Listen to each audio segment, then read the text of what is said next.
friends, and welcome back to my channel. If you're new here, my name is Amy and I'm currently on a debt-free journey to repay 6 figures worth of student loan debt.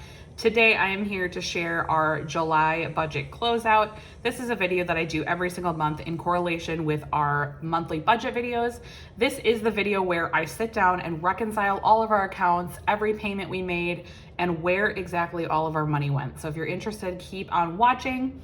So the first thing that we go over in this video is our income sources. So obviously our first income source is our W-2 income. This is just the income that my husband and I receive from our day jobs. We had $8,700 worth of income this month. We had originally budgeted $8,600, but it was a little bit higher. So I just adjusted that, and that was an increase of $100. I do round off my numbers in these videos just for ease of filming the videos and not having to do like penny math, and as well as that is actually how we do our budget because we do use a checking account buffer. So I tend to round my numbers up for expenses, down for income, so that it kind of just gives us an automatic buffer amount. So our next income source was side hustle income.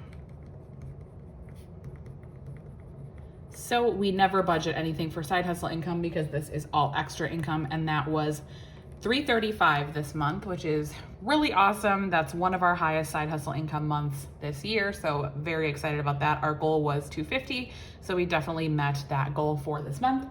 And our final income source was the child tax credit. So we are eligible for the child tax credit. We did get the I think it was $550. Yes, sorry. Got to double check my my mental math here.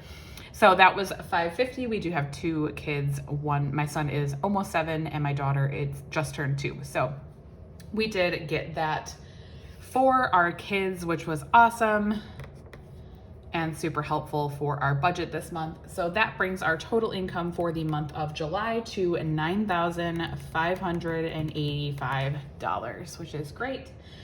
Just so you guys know, I did get a couple of questions about like our W-2 income and what that is, I guess, or like what it's including. So that is our actual take-home income from our jobs. So my husband and I both contribute to our 401ks up to the match. So that is not including the money that's getting taken out for that and like our health insurance and dental and all that stuff. This is what is actually deposited into our bank account. So just to clarify that, I know some people do that differently, but that is how we just track it on here for ease, because it would be kind of confusing to like subtract off all that stuff. So then going through our expenses. So our first is our mortgage.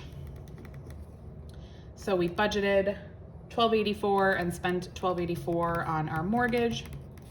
That is a fixed item, so it does not change.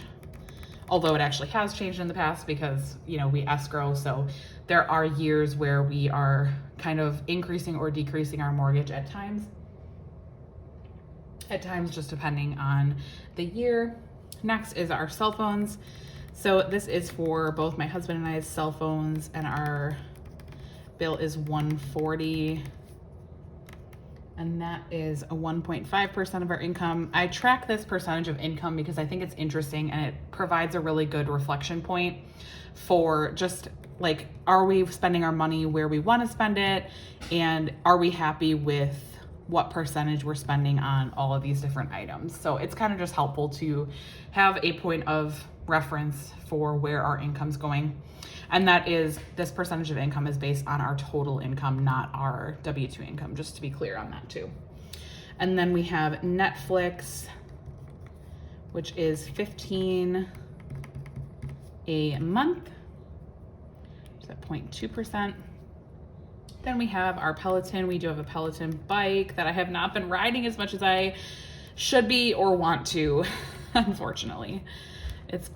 July has probably been one of the craziest months of the year for us. We're just so incredibly busy, and it's been a wild month. So unfortunately I have fallen a little bit behind on my personal goals this month, but that is okay. We will get back to it. So that is $41 and at 0.4% of our income. And then we also have our internet, which is a fixed expense at $60. Although I did actually look at our bill because we have a promotion on our bill from the last time that I called and haggled it down. and it's actually coming due to expire in December, I think it said. So I'm going to have to figure out what we can do on that, because I really don't want to pay $75 for internet, but that is what our bill will go up to in December. So I will keep you guys updated on if I call in the next few months and what ends up happening with that. So in the month of July, we did have some additional expenses that we don't typically have. So we had our car insurance. I get a lot of questions on car insurance. We actually pay it twice a year, every 6 months.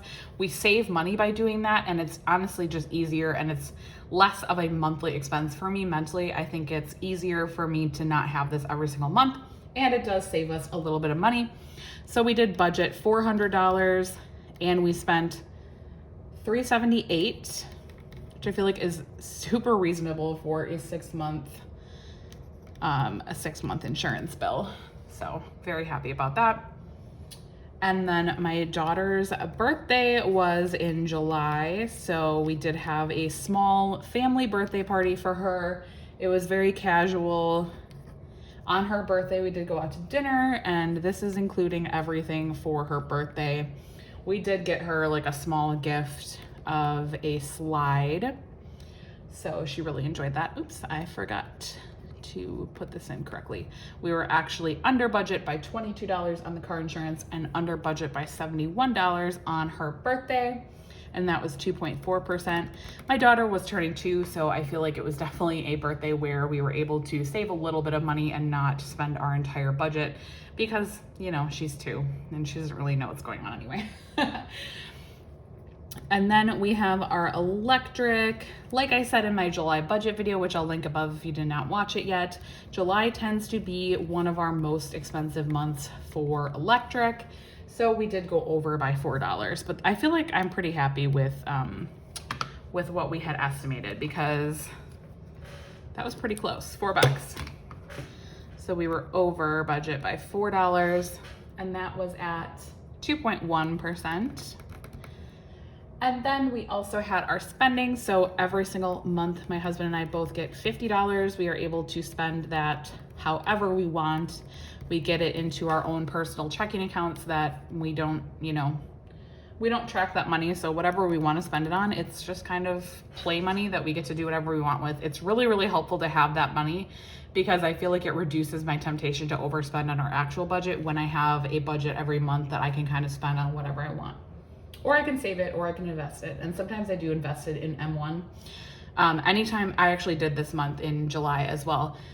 Anytime I have any extra in the account, I used to roll it over, but what I've been doing in the last few months is actually investing it in my M1 account. If you're curious, I always have a link down below for M1. Right now they're running a really good deal where if you sign up and put $100 into your invest account, they will give you $50 for free. So definitely take advantage of that if you have been thinking about opening a brokerage account. I love M1, it's great. So that's been what I've been doing with my extra spending money every month. Then we have our gas. So our budget is $125. We actually were a little under this month at $94. Honestly, we just haven't been driving as much, which is kind of weird. But we just, I don't know, we've been mostly home besides going to baseball and stuff, so we've been able to save a little bit. I am still working from home as well right now, which really, really helps our gas budget. I will most likely be going back to work in some capacity or some amount of days of work a week back into the office in September, so I'll let you guys know what I find out, but we don't know right now what that's gonna look like exactly. So next is groceries and household. So that budget is $500. And here begins where we went a little crazy this month. Unfortunately, we were over budget in many of our categories this month, which I am not super proud of, but outside's expensive, okay? Like I don't know what else to say. I feel like groceries are crazy expensive.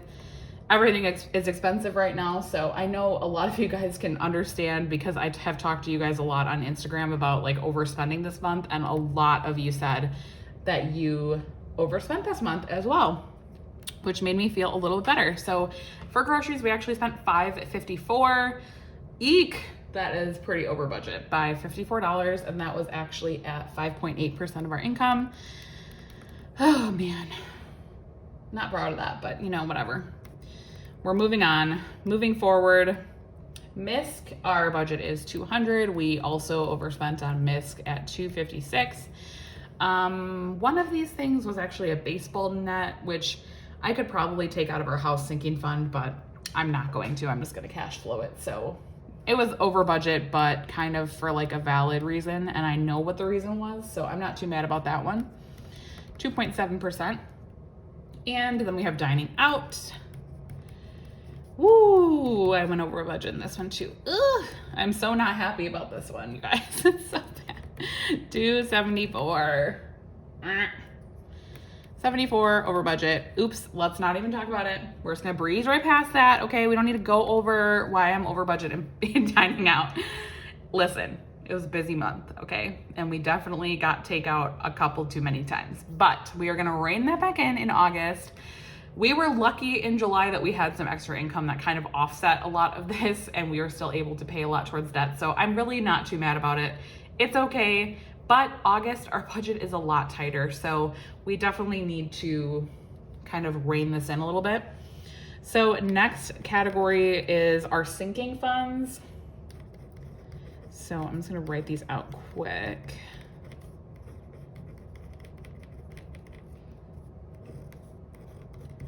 I'm just gonna note SF for sinking funds down here. So for our car sinking fund, our budget was 50. Home was 150. Vacation was 100 and Christmas was 50. And that is exactly what we did. We sent that all to our savings. We do have an emergency fund that we are not currently funding because it is fully funded for now. That's one of our goals when we're debt free, is to bring that up to 20,000. Right now it's like 8,000, just under 8,000, I think. So we're happy with that for now. That's about 3 months of expenses for us.